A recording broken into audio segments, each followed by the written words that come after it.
Talvez aqueles que já assistiram o vídeo do A Semente com Cristo já perceberam que a leitura de hoje de Mateus, de Lucas, tem a ver com a mensagem, né? Tanto que eu falei no vídeo, se você não assistiu, assista. E hoje também nós vamos falar sobre isso. Queremos ver Jesus.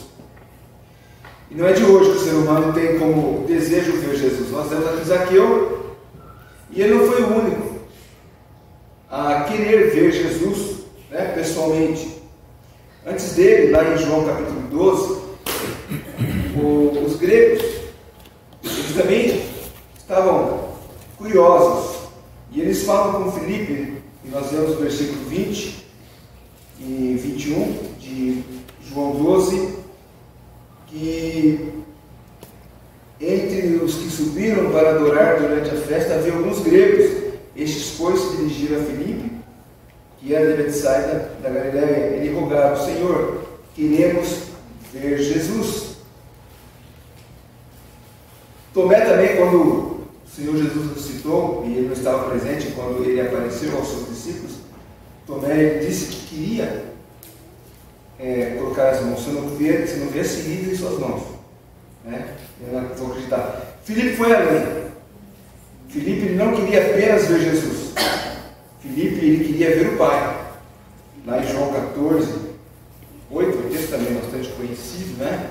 Quando o Senhor Jesus está falando com eles, e a gente conhece bem o versículo 6 em diante, e o Senhor Jesus fala: se vós me tivesseis conhecido, conhecereis também o meu Pai.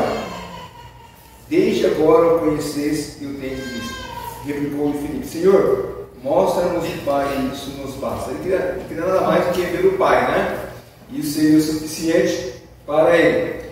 Então, esses desejos, né, que nós vemos aqui no Novo Testamento, ela também acontece nos nossos dias. De tempos em tempos, nós temos notícia de aparições de Cristo, ou de algum elemento ligado à religiosidade, especialmente a Maria, né? Por exemplo, lá em Ferraz de Vasconcelos, em 2002, Ferraz de Vasconcelos é uma cidade da Grande São Paulo,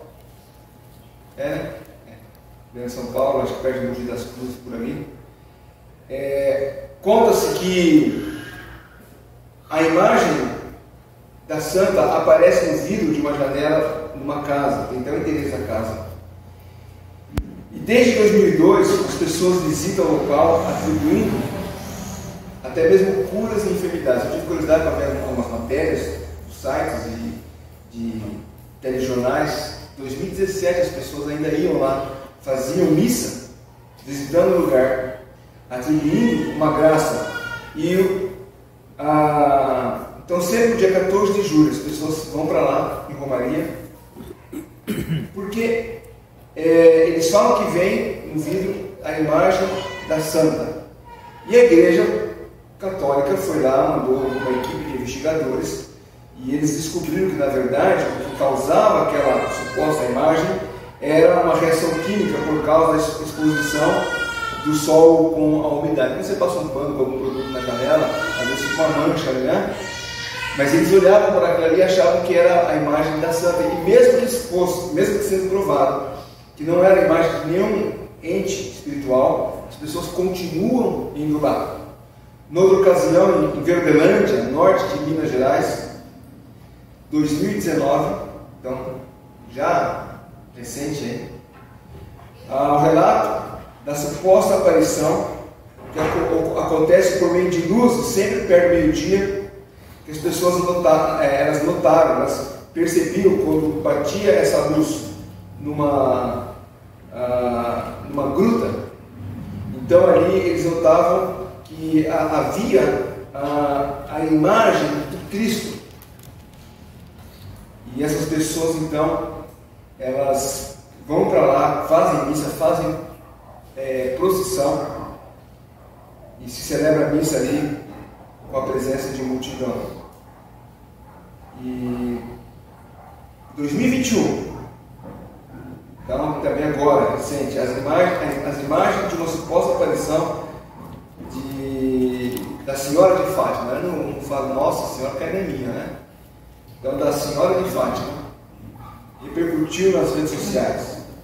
Mulheres e crianças teriam visto a santa no telhado de uma igreja em Cristina, no sul de Minas. Eles olharam assim, e a projeção daquela sombra, eles viram ali e achavam que era a imagem de uma santa, e assim acontece. E isso não acontece só no Brasil. No México, na Espanha, Portugal, Itália. E você pode estar se perguntando, né? Por que essas aparições ocorrem em países extremamente católicos? E é um país onde a devoção, a fé religiosa é muito grande. E é justamente por causa desse fenômeno que eu vou falar daqui a pouco dele. Isso, eu estou falando tudo isso aí para mostrar que o ser humano ele tem esse desejo. Há um desejo ou uma curiosidade no assunto. Então você fala, olha, a imagem de Cristo assim projetada ao meio-dia em tal lugar, e isso não é só com relação ao catolicismo. Estou lembrando agora de um tempo atrás, nós falamos hoje da ignorância do povo cristão, né, dos evangélicos, quando está falando da mancha de Caim. E um grupo de crentes que foram brasileiros, que foram visitar Israel, na excursão, o ônibus ele refletia uma imagem no vidro. O sol batia e refletia uma imagem. E eles diziam que aquele era a luz do Espírito Santo.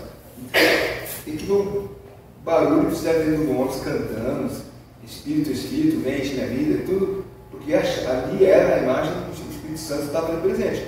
Então essa curiosidade, esse desejo, né? As pessoas terem uma experiência com o sobrenatural. E quando você fala para a pessoa, ela diz, não importa o que a ciência diz, eu vi.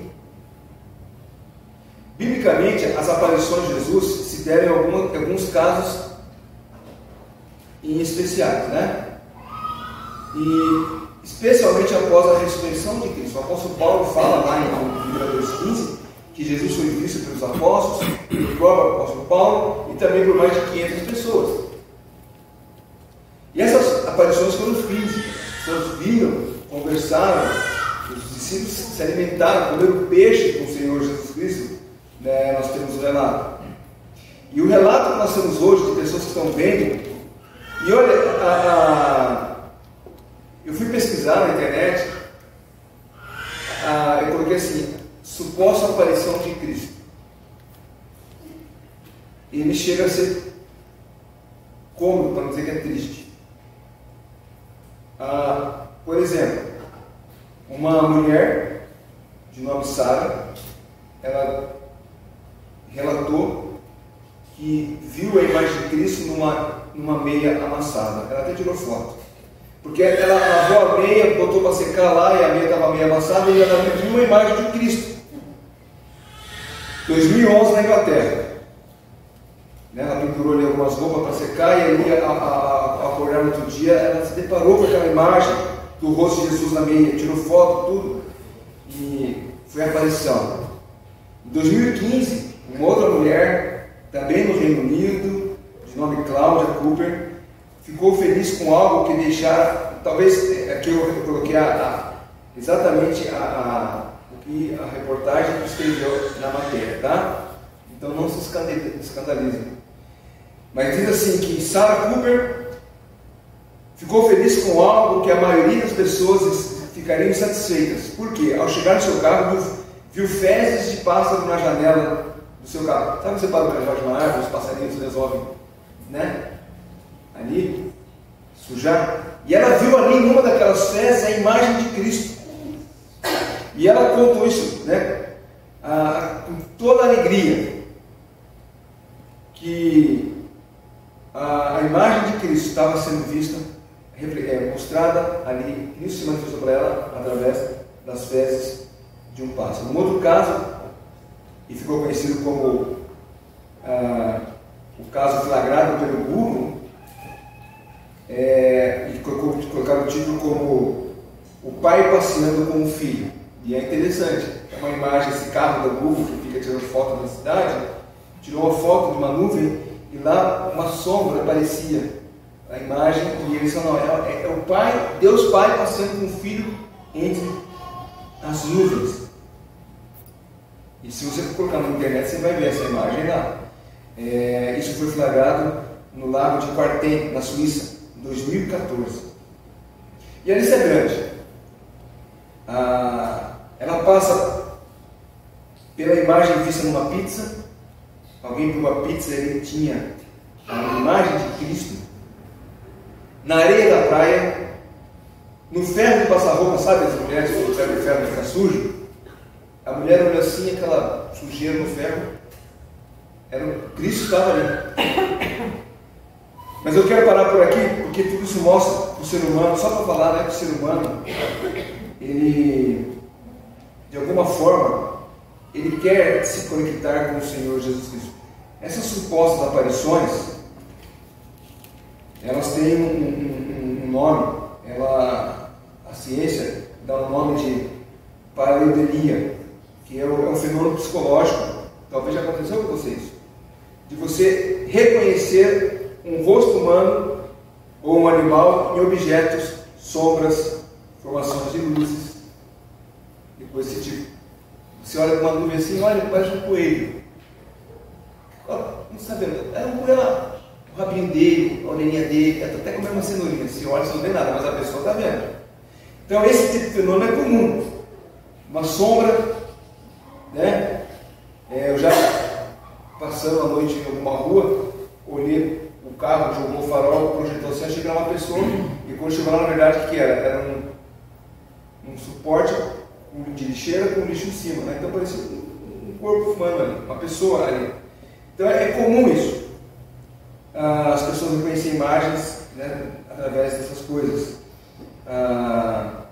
No caso da imagem de Jesus, que leva um grande número de pessoas a correr em procissão, em romaria, nos locais dessas aparições, elas então têm essa conotação espiritual e nos mostra então quanto o ser humano ele é sedento, ele deseja ver Jesus Cristo. Zaqueu é um caso desses, né? Nós lemos um texto, um texto bem conhecido, a fama de Jesus estava se espalhando, e eu acho que se você estivesse lá também, você queria ver quem é esse homem, talvez por curiosidade. E por ele ser um homem de baixa estatura, Zaqueu, então, conhecemos a história, ele subiu numa árvore para ver Jesus. E Jesus ali, então, ele chama Zaqueu. E nós conhecemos a história da conversão. Também interessante que essa semana, alguém postou um vídeo de uma igreja, deve ser uma igreja pentecostal, os pastores estavam com um cajado na mão, e o pastor falava, assim como Abraão abriu o mar, e levou o povo de Israel, né? E toda hora falando de Abraão, era Moisés, ele falando Abraão. E eles não perceberam, mesmo assim postaram na internet isso aí. E aí o pessoal começou a comentar, tudo, eu falei assim, Abraão não é aquele que subiu na árvore para ver Jesus? Brincadeira, lógico, né? Uma pessoa ficou brava com ele. Você não sabe o que foi Zaqueu que subiu na árvore? Eu acho que eu sei, né? Mas assim, qualquer um, talvez, se estivesse vivendo naquela época, faria um esforço para ir ver Jesus.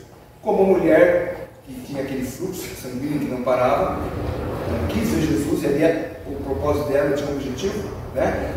Que era, se uma mulher se tocar nas vestes do Senhor Jesus, eu vou ser curado. E Zaqueu, provavelmente motivado pela curiosidade, ele foi lá para ver Jesus, e o inesperado aconteceu.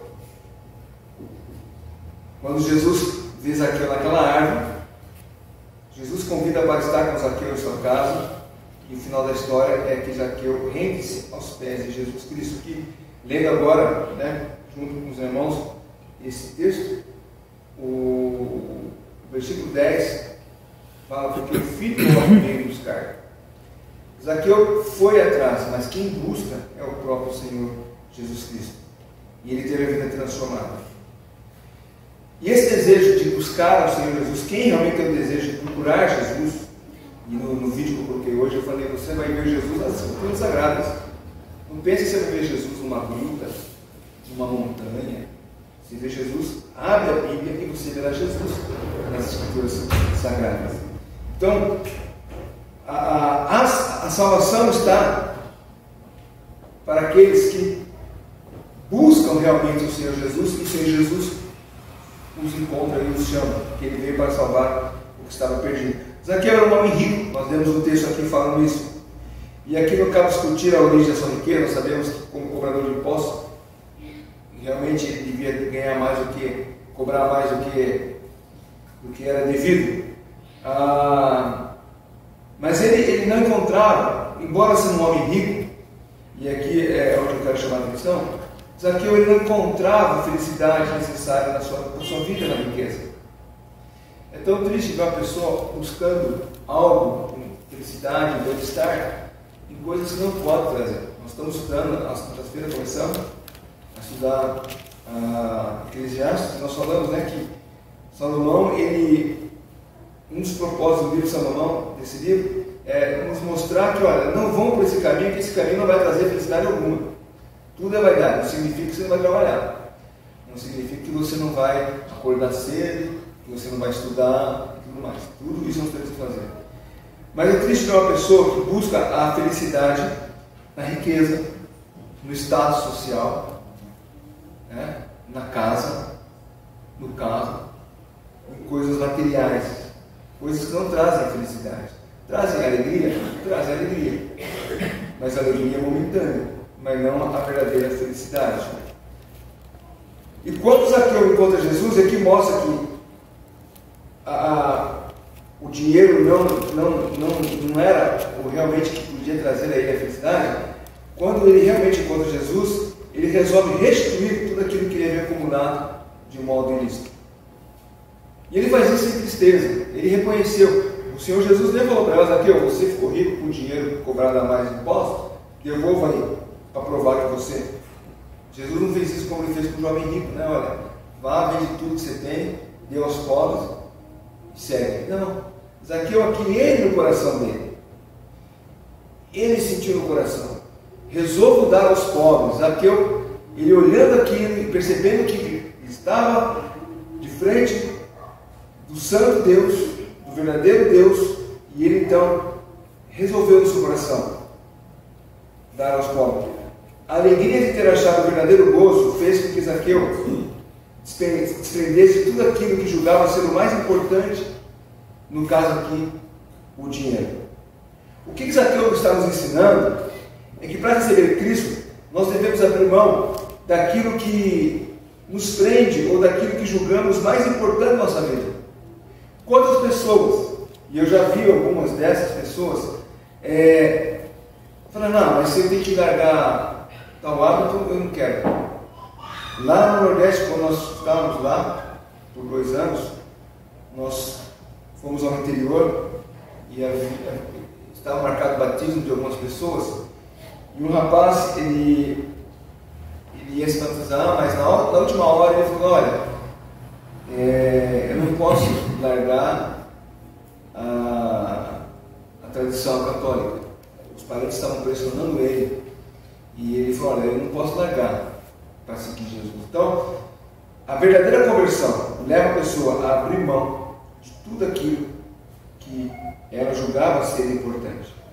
Para Zaqueu ter recebido Jesus em sua casa, em sua vida, importou uma transformação completa da sua própria vida.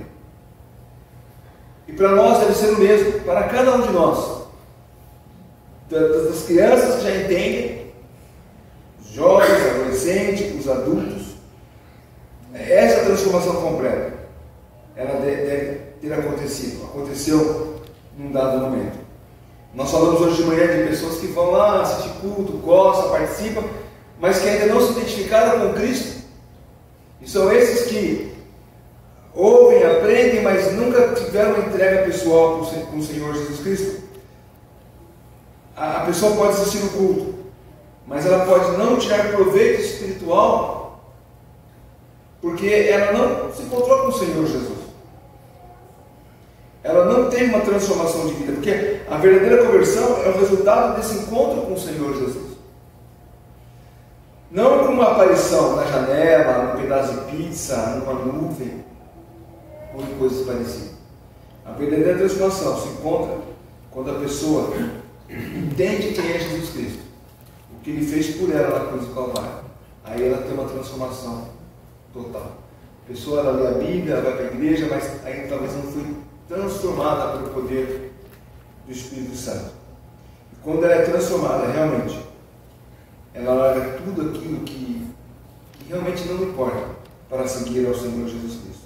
As pessoas que querem ver Jesus, elas precisam então olhar para a palavra de Deus, não para objetos supostamente que refletem a imagem de Cristo. Às vezes uma pessoa passa anos na igreja, assiste os cultos, até mesmo participa, desenvolve um trabalho dentro da igreja, tem um ministério, mas mesmo assim ela não teve encontro pessoal com o Senhor Jesus Cristo. Na verdade, para ela, muitas vezes, na cabeça dela, eu estou na igreja, eu já participo da igreja, eu ajudo, eu fico na portaria, eu fico no estacionamento, eu dirijo o veículo da igreja, eu faço isso, eu canto no coral, eu faço a abertura. A minha segurança está nisso que eu estou fazendo. E ainda, mas assim, ainda não teve encontro com o Senhor Jesus Cristo. Esse encontro, ela se dá de maneira quando o Espírito Santo toca no seu coração e leva ela a entender que ela é pecadora e que sem Cristo tudo aquilo que ela está fazendo tem valor algum.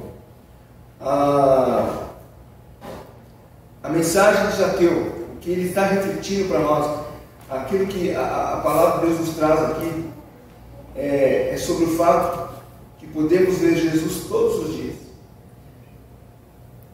Nós lemos a respeito dele na palavra de Deus. Aliás, a Bíblia é o nosso único acesso para conhecermos ao Senhor Jesus Cristo. Não há outro. Não há revelações fora da palavra de Deus. Por isso é importante, diariamente, você ter um tempo para ler a Bíblia. A leitura da Bíblia para o crente não é um cumprimento, uma tarefa diária. Como crente eu tenho que ler a Bíblia. Não. Como crente eu quero ler a Bíblia, porque na palavra de Deus eu encontro o Senhor Jesus. Deus fala comigo por meio da palavra. E aqui então nós vamos ter um alimento para a nossa vida. Esse é o processo. Não adianta querer ir atrás de revelações. As pessoas, assim como muitos católicos vão atrás de uma imagem que está sendo refletida num lençol, numa sombra ou algum outro lugar, muitos crentes vão lá, aquele pastor está tendo revelações maravilhosas. E as pessoas vão para lá, porque querem ouvir revelações, querem ouvir novidades. Não existe novidades. O que tem para nós já está estabelecido na palavra de Deus. Não há.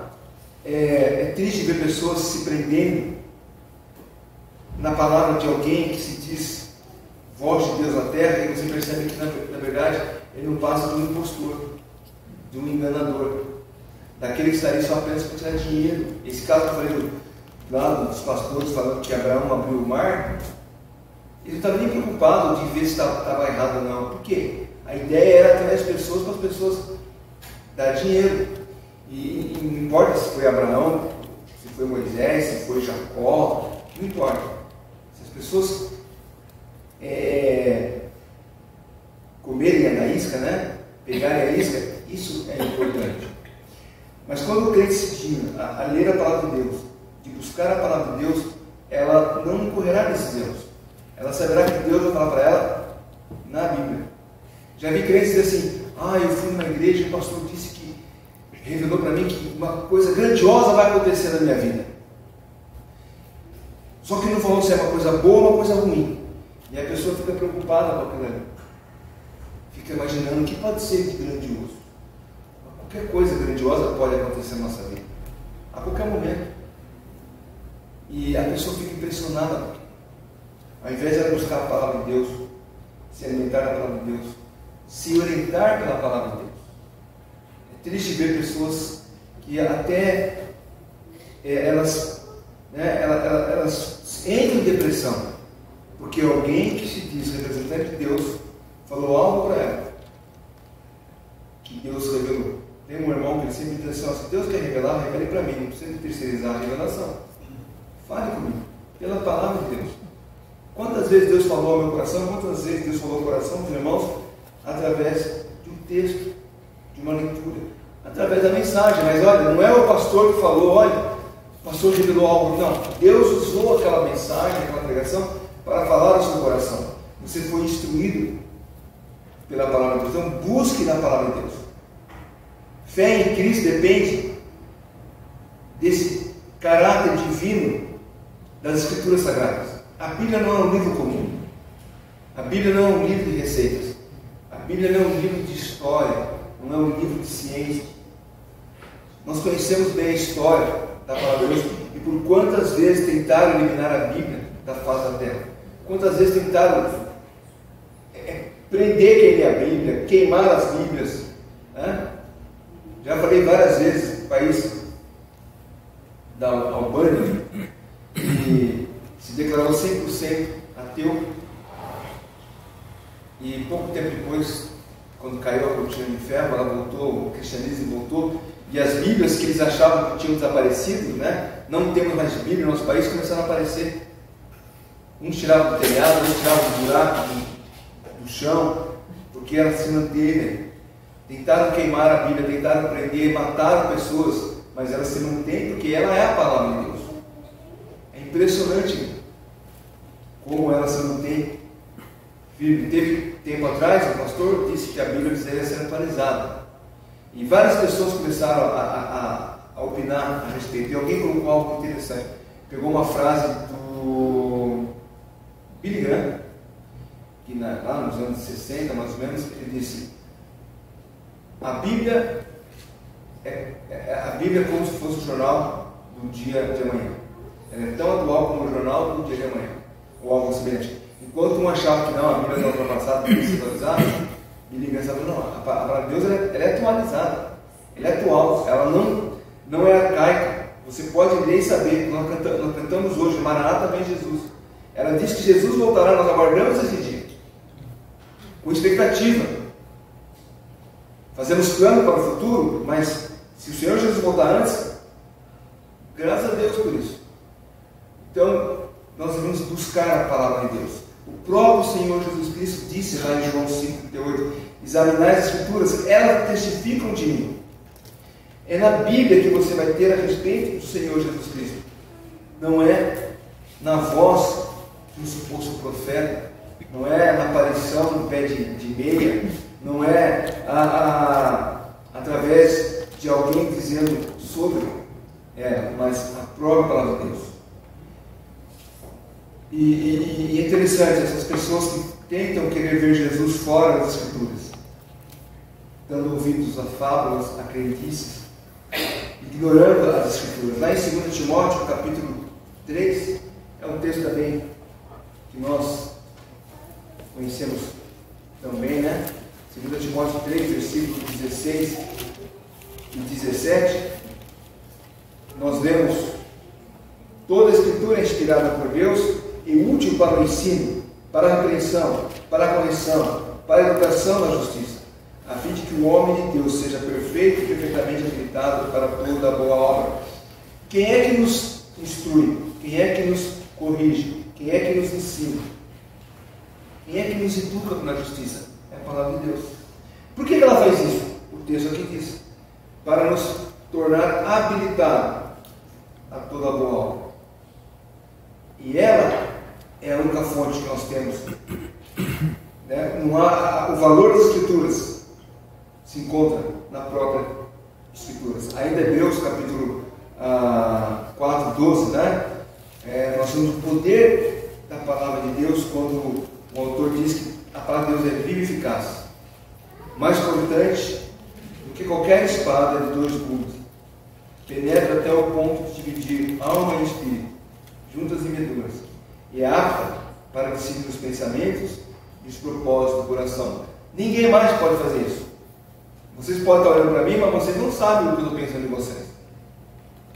Mas Deus sabe. E a palavra de Deus, quando eu leio ela, vai dizer: olha, aquilo que está pensando, aquelas pessoas na igreja, ela me faz discernir se eu estou tendo pensamentos bons ou ruins. Posso olhar para um e aquele está cochilando, e a outra está olhando nas estrelas. Posso e ao invés de estar orando a Deus para que Deus possa realmente usar a palavra para atingir o coração de cada um de nós nesta noite. Então, ela que vai nos trazer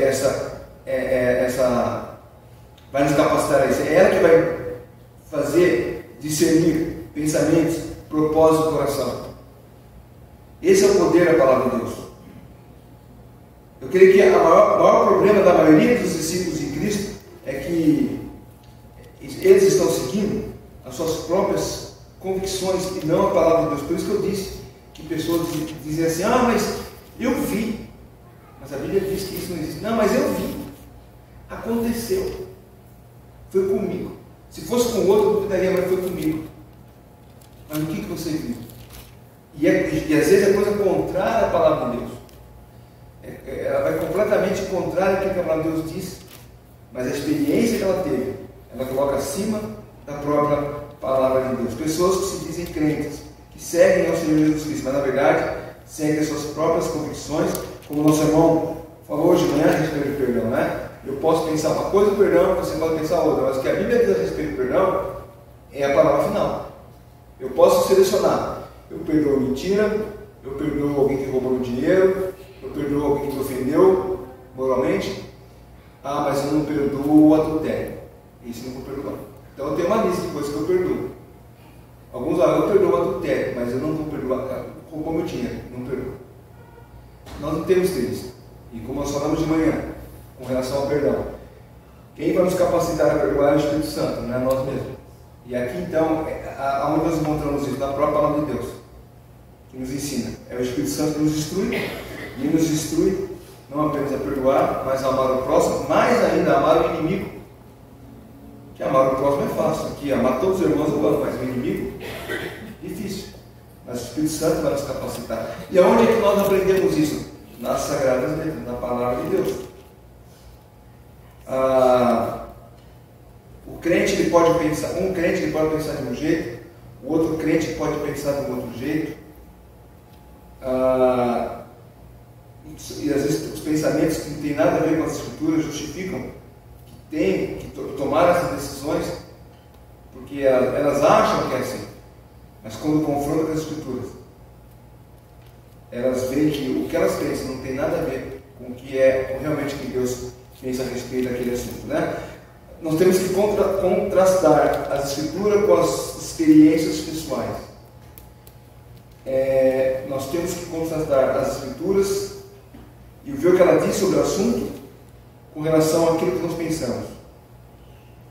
E nós jamais podemos justificar qualquer ação, qualquer decisão por uma experiência que nós tivemos e não pela palavra de Deus, né? Quando eu digo isso, não é que você, com a convivência diária com Deus, com a leitura, com a comunhão com Deus, certas decisões são fáceis de ser tomadas. Você acha uma carteira com 3 mil reais, e aquela carteira tem um nome, um documento de uma pessoa, e tem junto com o documento tem um envelope com endereço. Como crente, o que você vai fazer? Qual que é a decisão? Você sabe que é a decisão correta? Pegar os 3 mil reais, devolver a carteira do documento, porque dá uma dor de cabeça, não poupa tempo, tirar todos os documentos de novo. Não é isso que a gente faz. Naturalmente você vai lá e opa, alguém perdeu a carteira, 3 mil reais. Ah, está aqui o nome, João da Silva, endereço tal. E nós vamos lá e entregamos a carteira para a pessoa. Porque você anda com Cristo. Você sabe o que é certo, você sabe o que é errado. Alguém te faz uma proposta, você sabe que ela é contrária às leis do país, subornar alguém ou algo parecido, você tem que falar: não, isso não é. Deus não se agrada dessas coisas, eu sou crente. Um jovem, quando começa a querer a namorar, ele sabe: essa moça é incrédula. Eu não posso querer me apaixonar, a inclinar meu coração para gostar de alguém que não professa a mesma fé em Jesus Cristo. Então são coisas que no dia a dia você sabe. Agora, outras decisões que talvez você não tenha claramente uma orientação da palavra de Deus, e você busca Deus, e você ora a Deus, e Deus, de uma certa forma, vai te explicar o caminho. Então, é um exemplo que eu sempre dou. Um jovem, ele está orando a Deus, ele quer fazer uma faculdade. Então, ele presta faculdade, ele presta o vestibular em medicina na PUC e na Unicamp. E ele ora a Deus e ele é aprovado nas duas faculdades. Aí ele tem que decidir qual faculdade vai fazer, da Unicamp ou da PUC. Eu não tenho dinheiro.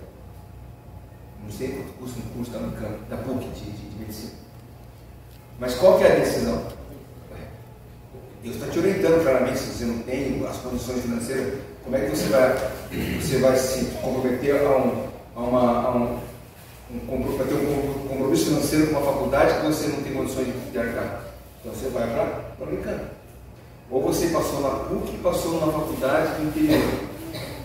Mesma faculdade, não dizer que é medicina, mas um outro curso, onde o custo da mensalidade cabe no bolso, e você vai ter sabedoria. Bom, mas aqui eu moro em Campinas, estou perto de Campinas, no interior eu vou ter que arrumar um lugar para morar, a despesa vai ser maior.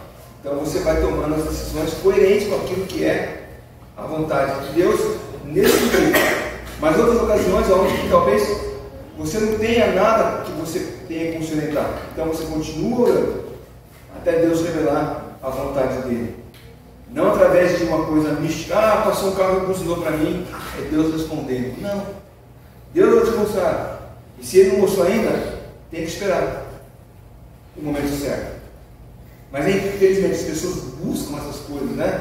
Essas experiências místicas e justificam dizendo, não, mas aconteceu comigo, eu experimentei, eu vi. Isso foge completamente da palavra de Deus.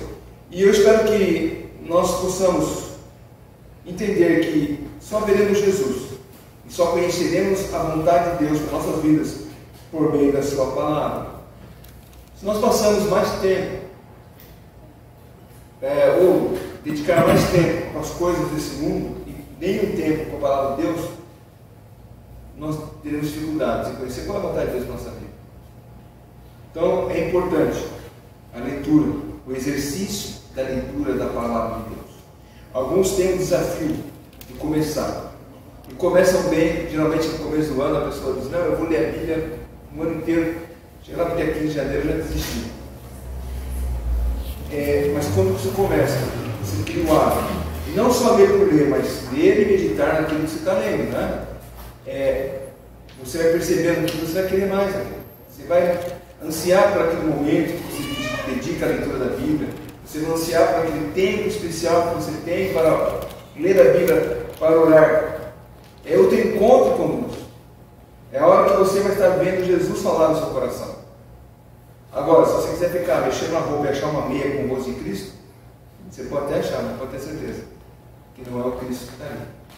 Infelizmente as pessoas gostam dessas coisas, mas que Deus nos ajude a viver por meio dele, como diz a palavra de Deus, por meio dele, para ele, para a sua glória, não para a nossa própria vontade, não para o nosso próprio, como muitos usam, né? E justificam suas atitudes. Pega um versículo isolado lá, não, eu estou tomando tal atitude porque a Bíblia fala tal coisa, mas quando lê o contexto não tem nada a ver com o que ela está dizendo.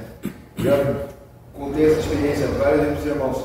Quando criança, a gente brincava assim, vamos ver se é a vontade de Deus que a gente faz tal coisa ou não. Vamos ver. Se aparecer 3 sim, é a vontade de Deus. Se aparecer 3 não, é que Deus não quer.